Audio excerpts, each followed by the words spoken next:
Ladies and gentlemen, welcome back to another episode of the Blue Staple Podcast. I'm yours truly, Coach Shock. Pleasure to have you here. We will have the Week 3 matchup between the Indianapolis Colts heading down to Nashville to play the Tennessee Titans, the first division matchup of the year.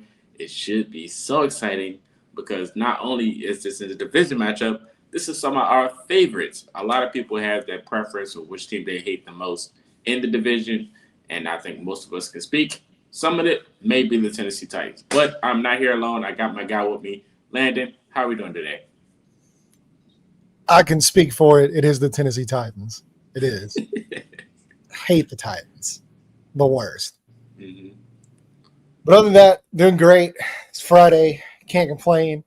2-0, just enjoying being unbeaten. Unlike the Titans. 0-2.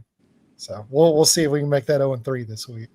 We definitely will see. As it says, the history, the Colts currently have a win streak over the Tennessee Titans. It wasn't even a competition as in the last few games they matched up. This week it's going to be a little interesting. They have a number one pick in Cam Ward going out there to play the Colts for the first time in his career. It should be a show. We'll talk about him later on in the episode. But as of last week, of course, as Landon just mentioned, they are currently 0-2. They wind up getting smacked by the Los Angeles Rams and, Matthew Stafford, the GOAT himself, in my eyes. Wind up just whipping all up over them. And, it's going to be an interesting game, this game, though, because like I say all the time, division games are not regular NFL games. It has a playoff feel in it every time, regardless of the records. Clean slate, you might be undefeated and still wind up losing the division game at the end of the day. So it's going to be interesting to see what happens in this matchup. Of course, Daniel Jones playing the Titans for the first time in the division game. It's going to be a different atmosphere. But we get to talk about X factors as we segue into Daniel Jones. There's a few key players for both teams that can make a big change or a difference in this game for both sides. But we're Colts fans, so we're going to talk about the Colts X factors. I'm going to ask Landon personally who could be the X factor for this game for the Colts to be favored or the Tennessee Titans on the road. Oh boy.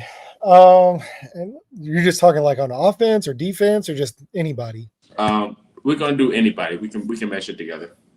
Anybody. X factor. A guy that really has the ability, but we haven't seen it really manifest yet. But in order to really win this game, I think he's going to have to play a big role. That's Leatu Latu. Especially, Titans offensive line has not really been, I'm not even going to say great. It hasn't even been good for the most part. And then now they're down J.C. Latham, their tackle. And yeah, I mean, it's right for the picking. Obviously, the Colts pass rush has been kind of not great the first couple weeks. Especially last week with Latu out, it was pretty rough. But I do think this week, there is a very favorable matchup between the Titans offensive line and the Colts defensive line.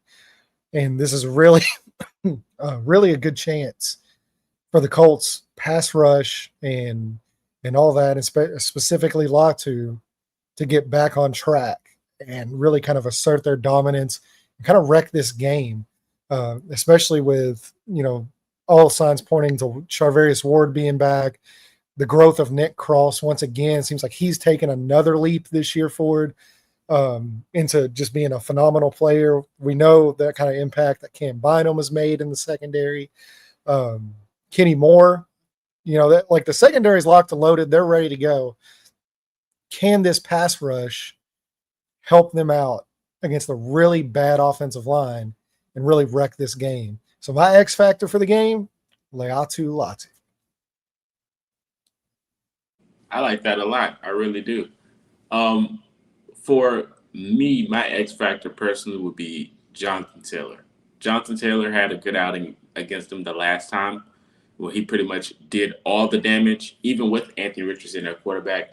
But I think, even on the road, him just being the engine, especially after last week, if he can carry that into this week, it'll definitely be a booster because we know how good the defensive line is for Tennessee, regardless of the situation. I think if he can get off and the offensive line can do at least 50% of what they've done last week, going into this week against this very solid defensive line for the Tennessee Titans, I think it can open the game up for Daniel Jones to be even more polished than what he usually is. Because I love a good balance on the offensive side. Now, of course, it was definitely a decent balance as of late. I would say last week, but Daniel Jones has definitely been getting in the stride regardless of the situation. So it kind of go hand in hand when I talk about Jonathan Taylor and his production. What's your thoughts on Jonathan Taylor going into this game against the Titans? I mean, he's the best running back in football right now. I don't think there's really any argument that could be made that he's not. Because before it was always, like maybe him and Derrick Henry 1-1, or really just in my opinion is Derrick Henry, and then Taylor was kind of right behind him there, just as pure runners. And then the argument with Saquon was always, well, like, look at what Saquon does in the passing game. Taylor doesn't really give you that. Obviously, the pass blocking has kind of been an issue in the past. There's no weaknesses this year, like whether it's in the pass game, whether it's pass blocking, whether it's running. Like, he is borderline elite right now at every single thing he does. And I wouldn't even really say borderline. I would say he is elite right now at everything he does. He is playing like the best running back in football, really one of the best players in all of football.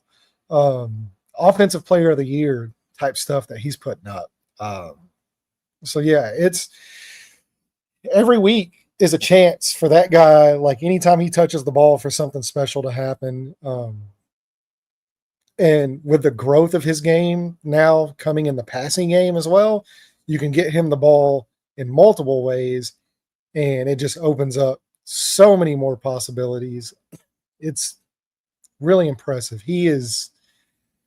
I've always thought this, like, there was a lot of talk in the offseason. It's like, well, like, maybe Jonathan Taylor slowed down like the last couple of years and all that. I've never like, the dude had 1,400 yards in 13 games. Like, Right.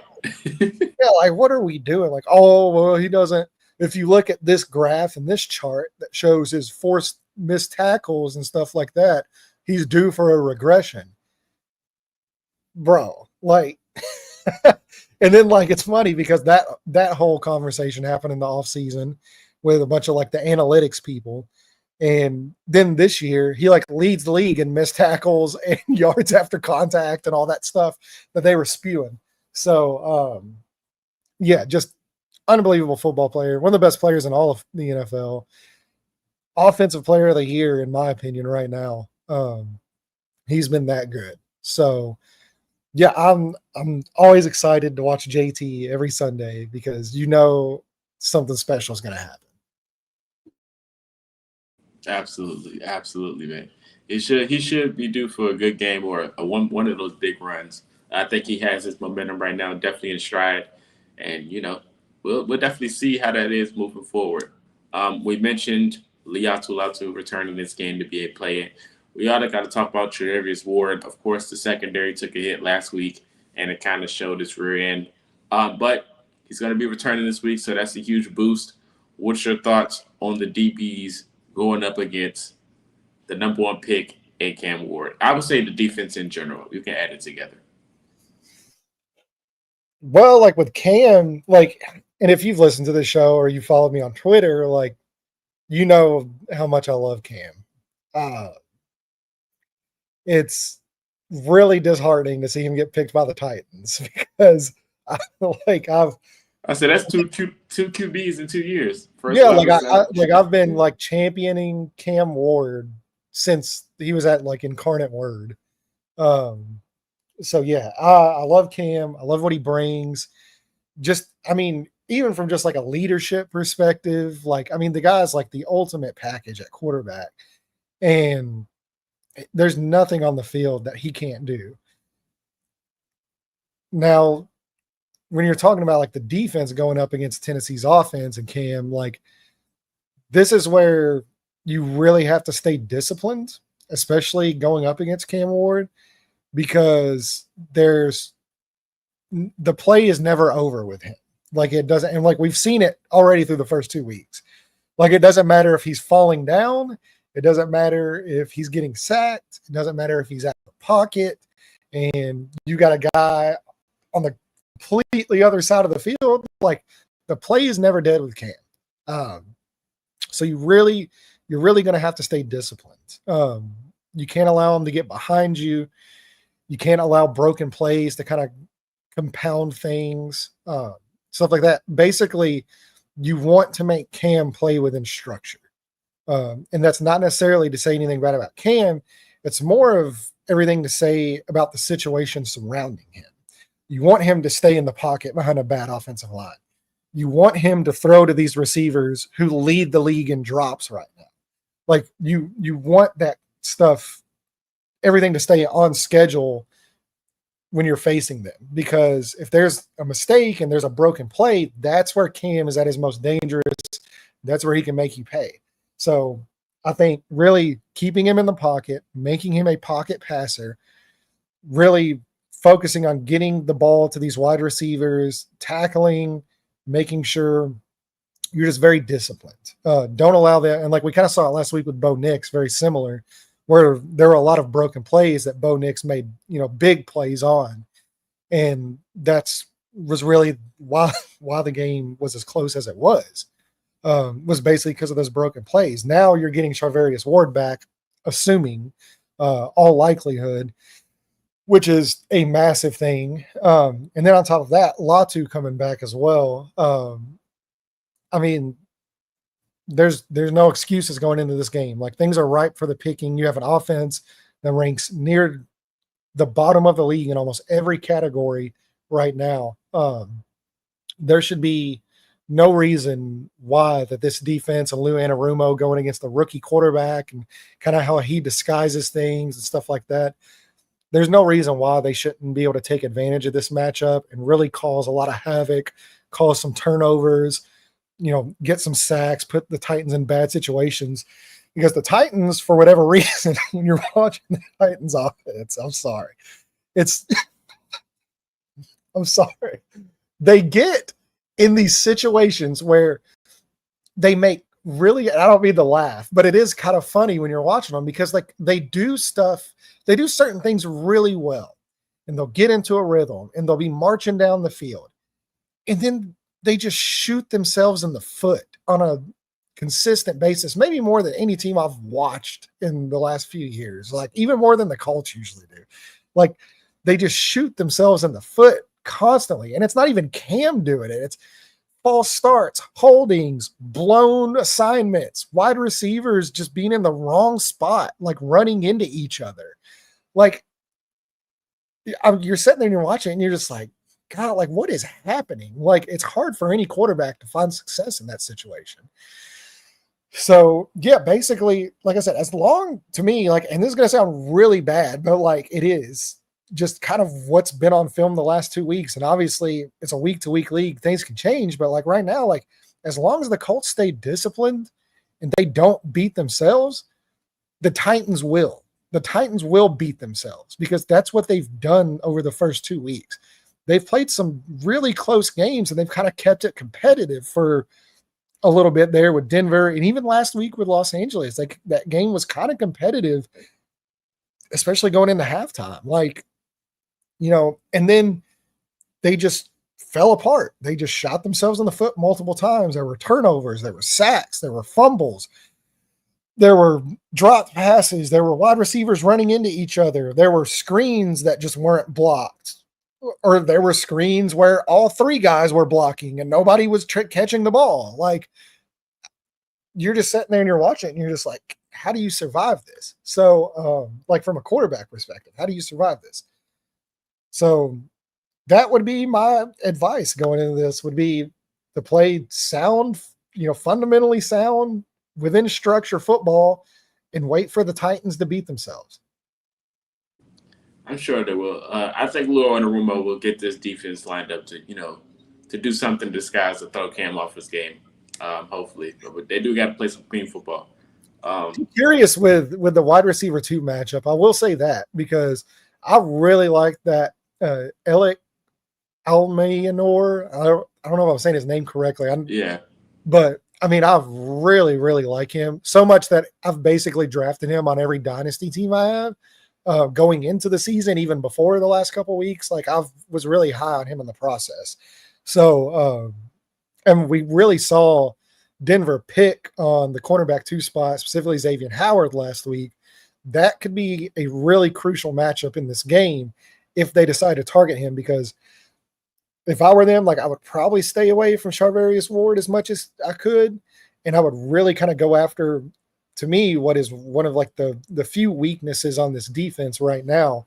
Um, and if you can get Calvin Ridley or Al Maynor, stacked up against him and really target him, that could pay some dividends for him. So we'll see. But yeah, I'm extremely curious to really watch how Lou Anarumo attacks a rookie who is still only 2 weeks in, and while he's played a lot of football in college, like this isn't a situation where he's coming in and he's green and he's raw, and this guy's seen a lot. So it might not be quite as simple as throwing out there that he's just a rookie, because he's seen a lot of coverages in college. He's played a lot of football. But the Colts have, no pun intended, the horses to do it on defense. So now they just got to go out and prove it this week. Amen, amen, brother. Hopefully we can get a Cam Bynum touchdown. That always makes me smile. So transition to the offensive side. This the fun side of football right now for most Colts fans. Daniel Jones, leader of the MVP race in my books, comeback player of the year, has a huge test ahead of him going up against this defensive line of Tennessee. He's been playing some solid football, so that's not even a question at hand. The question is how he does it outside. The first 2 games in Indianapolis has been indoor, but he gets a test to play outside football for the first time this year, and it's against the Tennessee Titans, who pretty much gives this team life, if anything. So it's going to be interesting to see how he plays against Tennessee. Can he be consistent enough, for another week? And that pretty much can turn some heads in the football world, because, the question is still out there. Can he keep it up moving forward? And his test against this Titans team was definitely going to say something. Of course, a lot of people is probably going to put it away because, it's the Titans. They're one of the worst teams in the NFL. But consistency is key regardless of who you play, because, it's any given Sunday. So what's your thoughts on this offense and Shane Steichen going up against this Tennessee Titans defense? Well, when you're really watching things, like what's really surprising is like their coverage in the passing game has actually been really good. Now we'll see, who misses games and stuff like that, because I know they're a little banged up there. I know Snead's a little banged up as well, which has kind of been the theme for him since arriving there in Tennessee. But the pass coverage has been really good for them. They're tackling. I think they've been really good, a good tackling team on defense. Where they're really vulnerable and where they really get beat up on defense is coincidentally one of, if not the biggest strength of this Colts team, and that's running the football. They have really, really struggled to stop the run to start this year. And whenever you have this offensive line playing the way it's been playing and Jonathan Taylor playing the way he's been playing, to me, and I know everybody wants Daniel Jones to come out there and start slinging it, 45, 50 times and balling out and, being as impressive as he has been. It's not a bad bet, but whenever you're talking about that, you're kind of attacking a strength of the Titans right now, where if you really let JT kind of be the main focus of this game and this offensive line, pushing them around in the run game, that's attacking the biggest weakness on this defense. So I think you could really use a lot of ball control. Obviously, Daniel Jones, he's going to get you into those second, third, and shorts. You're not going to have these big third and longs, third and 15s, third and 12s.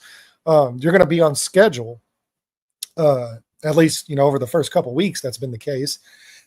So as long as I think the passing game can keep them on schedule, I think they can utilize the running game to really play ball control, keep the ball out of the offensive hands, as far as Tennessee's offense and clock management. Like this could be one of those games very similar to how like Miami was, where the Colts' time of possession just absolutely dwarfed Miami's.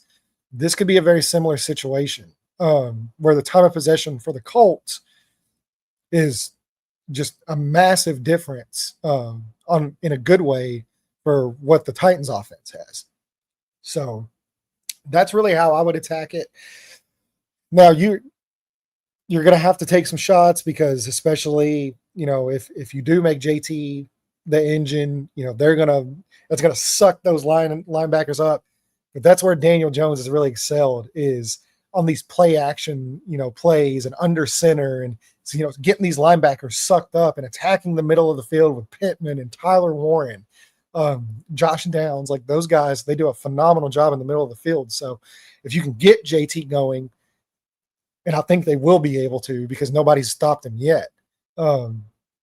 If that can really open up the passing game. So as much as Steichen has really kind of utilized the passing game to open up the running game to start the year, I think you could almost see a little bit of a reverse this year or in this game where you see the running game being used to open up the passing game. And they'll be able to hit some big plays, some yards after catch and those. But I will say, like I said, the pass coverage has been really good.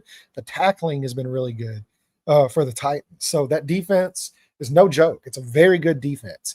So if they come in and take them lightly, which I don't think they will, but I don't think this is quite as much as like a shoe in. Like I know Tennessee's 0-2 and stuff like that, and they've had some bad moments.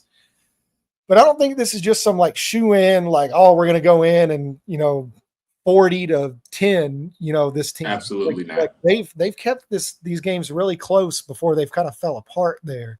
So I think, as long as they can win the turnover battle, keep Daniel Jones clean, avoid sacks, avoid negative plays, I do think that there's a chance where they can hold time of possession, limit Tennessee scoring opportunities. Hopefully the red zone offense gets fixed. Funny enough, Spencer Schrader has scored more points than the entire Tennessee Titans offense this year. So if you can turn a few of those threes into sevens. Yeah, in the red zone, right? Yeah, in the red zone. And then you kind of make Tennessee start to press and to where like they can't get the ground game going. They're having to throw.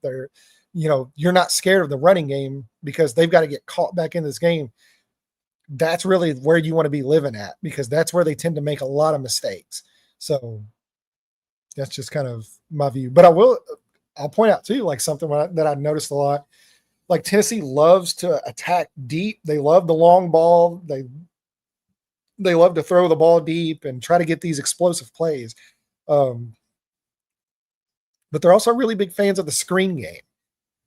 If there's one area, I feel like this is a broken clock every year. If there's one area, we saw it last week, 3rd and 15. Like if there's one area where the Colts have been vulnerable, or it seems like 20 years, it's in the screen game.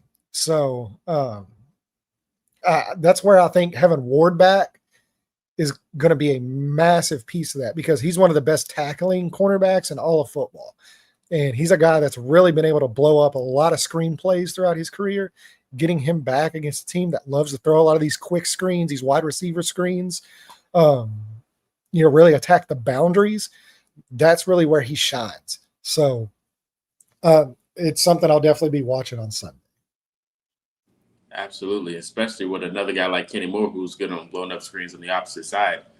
I think that plays perfectly. So that should be interesting.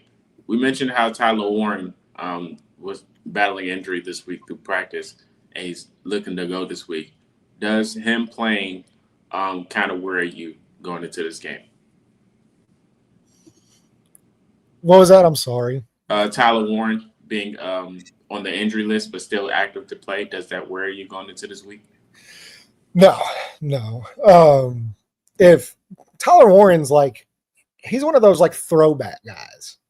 Like where as long as he has a leg and his leg's not chopped off and you basically have to kill that guy to get him off the football field.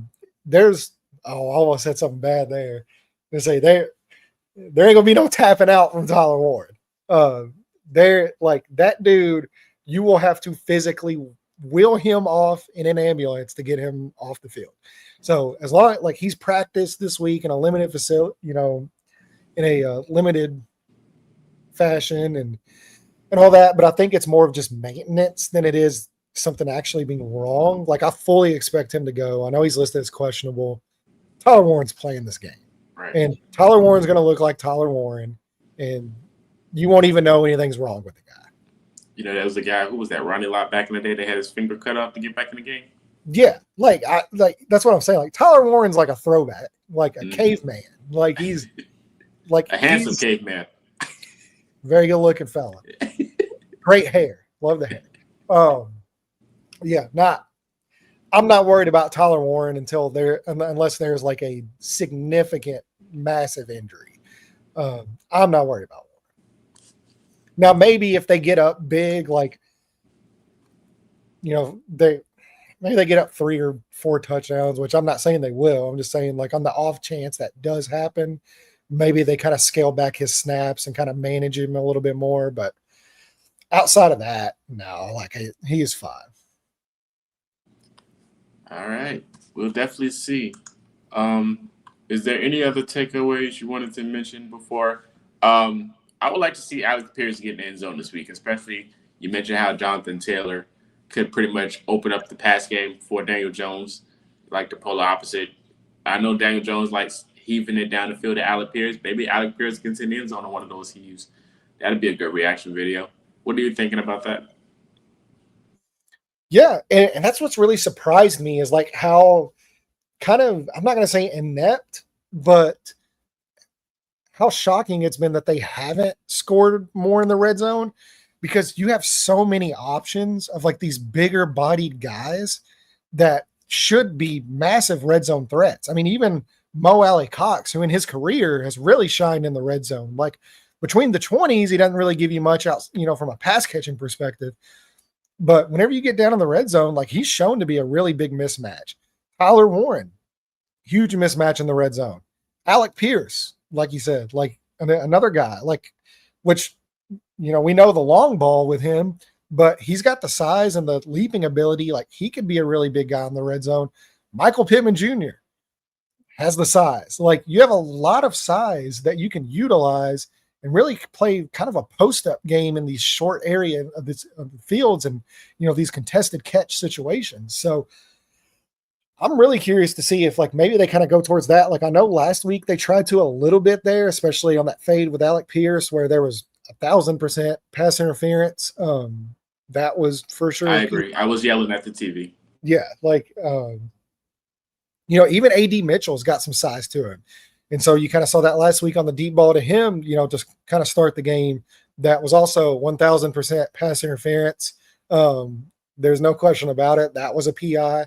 So, not that I'm going to complain about the reffing last week. We won. Yeah. We won. Yeah, I'm not complaining. But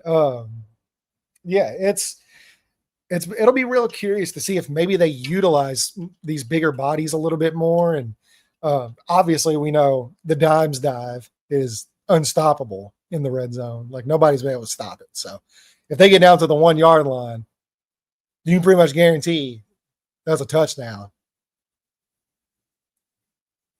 Yeah, absolutely, for sure. And I'm fine with that as well, as long as they can get in and score when they're down there. That's not 3 points. I mean, I'm fine with that because we need the margin. Was there any last takeaways you had about the game that we probably missed over? No, other than like you said, like division games they're tough. Like it doesn't matter if the team's 0-4. I mean, how many times did we see Jacksonville 1-15? Who was the one win against? Like, and they ruined our playoff chances too. Yeah. So I mean, yeah, like all bets are off in a division game. So Tennessee might be 0-2, Colts might be 2-0. None of it matters. Throw it out the window. This is going to be a battle. It's going to be a tough game. It's going to be a playoff atmosphere, which I mean, minus obviously being the Titan Stadium, which is a complete toilet bowl. I've been to it multiple times, so I I was can gonna say say, that you want to share your experience. experience? Yes, I mean, you could count on two hands, 2 feet, how many times I've been there. I mean, it's been a lot. I've been in that stadium a lot. Not good. Not a good place to be in. I feel like I'm gonna fall through the freaking steps. There's cracks everywhere. It smells like sewage down there. Like it's just a terrible place to watch a game. I thought about going to the game. I was talking with one of my buddies today about that. And he's like, "Hey man, like you want to go to this Titans game?" I was like, "Heck no, dude! Like I'm good on that stadium, at least until the new stadium's built. Once the new stadium's built, which it Yeah. looks like kind of like an Xbox, once the new stadium's built, I'll probably check it out a few times. But you can't pay me to go to Nissan Stadium. I've been there, I've done that, not happening. So I'll Drove be past watching, it. yeah, watching the game, the comfort of my home that smells very nice and there's no cracks in the floors. And yeah, that's my plan. But it's gonna be a fun one. And hopefully the Colts come away with a W because as you know, if you listen to the show, I live just a couple hours north of Nashville, Tennessee. A lot of people around me, big Titans fans. A lot of my friends, big Titans guys. It's been a good couple of years for me. So I'd really love to keep that train going, especially because, tell you what, not unlike the Colts fan base, there were a lot of words said to me whenever the Colts signed Daniel Jones. My phone got a little hot there when that signing happened. So it'd be really nice to be able to pull up some of these old text messages here and kind of shoot them back towards my buddies in our group chat. So I'd really appreciate a big W here. I'm not talking about a small W where you're squeaking it out like last week. I'm talking about a big fat W. Do not rely on Spencer Schrader. That's the Yeah. objective. Yep. Let's go put up some points this week. Yes, love that energy. Love that energy. You guys let us know your thoughts in the comment section about the game. Appreciate you guys for following us on all platforms and continue to grow on a week-to-week basis. Football is back, man. We're definitely pushing out content everywhere: articles, clips, reels, podcasts, you name it. We're everywhere. It's been fun. It's been a fun. So Been a good we'll start. definitely keep you Good posted. start to the year. Yes, I love it so far, man. Just keep me smiling, keep me motivated, keep me focused. But we'll be back with you guys after the game to react to it the next week. But you guys stay posted, enjoy it, have a safe weekend. That's the most important thing. And we will see you guys after the game. That's Landon. This is Marcus. Go Colts. Do not rely on Spencer Schrader. And we will see you guys.